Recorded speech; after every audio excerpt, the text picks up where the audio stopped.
Pretty amazing. Carl did it. The HDZero goggle does exactly what it set out to do. Take it out of the bag here.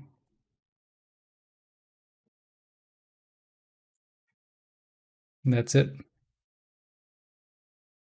So today we measured not 4 milliseconds of fixed glass-to-glass latency, but 3 milliseconds of fixed glass-to-glass latency.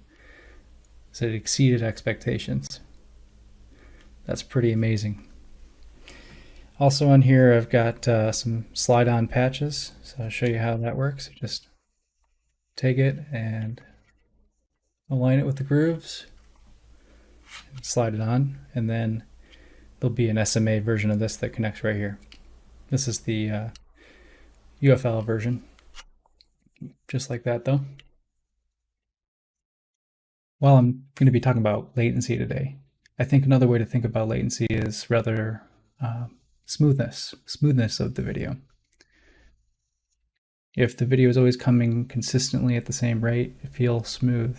If the video is streaming rather than being displayed per frame, which is how HDZero works, it streams line by line, the video feels smooth. I think you'll just have to try it yourself. If you've never tried HDZero with HDZero goggle and felt how smooth the image is, you're doing yourself an injustice. It's not all about resolution. It's not all about no breakup.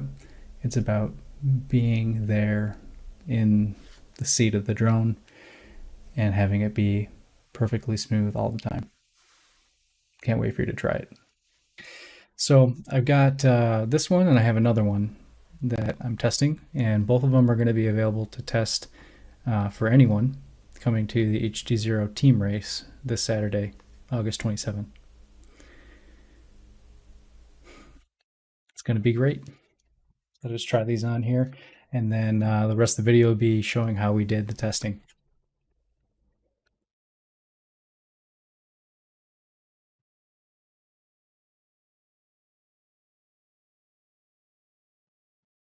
Let's go. All the details that you'll need to understand how we did the testing will be in the links in the description.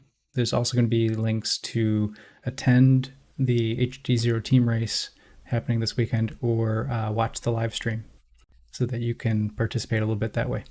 So without further ado, here's the video of how we did the testing and the results. So what you doing, Jeff? What's that? What is that? What is that? Yeah, I don't know what that is. It's a photodiode. Yeah? So it's going to measure the light coming off of the goggle on the screen there. Okay. And then that's going to this. Correct. So that's an oscilloscope, and that's going to measure the signal coming off the photodiode as well as the trigger of the light source. And what's this over here? Torture box? Torture box. So that is flashing a giant string of LEDs on the inside, just to make sure you've got pure darkness and then abruptly pure light on the image sensor. Cool. So what are we looking at here? So the yellow trace is the flash, the LED turning on. This LED. Right, the big flashy one. And then that shows up here. Flash, flash, flash, flash. Yeah. And the green is the signal coming off the photodiode. So basically, as the display lights up, you can see the display turn on. You can see that gradual kind of slope upwards. Yeah, and then can you zoom out? We should be able to see it go back down to off too, right? Correct. Yeah, so that's this flashing on and off. Nice. And then what do we have on the measurements? We've got 3 milliseconds. Yep. At the knee there. The knee there, yep. Comes up, on for whatever time you programmed it to be on for. And then it comes back down. And it's not moving. Correct. You did it. 3 milliseconds. 3 milliseconds fixed. What do we measure for the analog cameras? It's like 1.8 to around 2 milliseconds. Yeah, so it's 1 millisecond slower. Right, but it's fixed, so Yeah. that's the important bit. Fixed digital latency. 3 milliseconds, glass to glass. Sweet. So after you saw that, do you have any questions? I mean, yeah, it is a little bit complicated. It is an oscilloscope. We're not just using a simple GoPro and then counting video frames. That's not precise enough to register just how low latency this is. It's really cool. If you have any questions about this or any questions about the goggle, let me know. I've got it.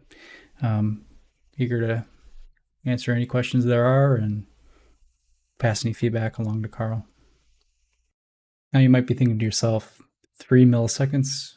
That doesn't matter to me, or the human reaction time can't feel anything lower than, 20 milliseconds.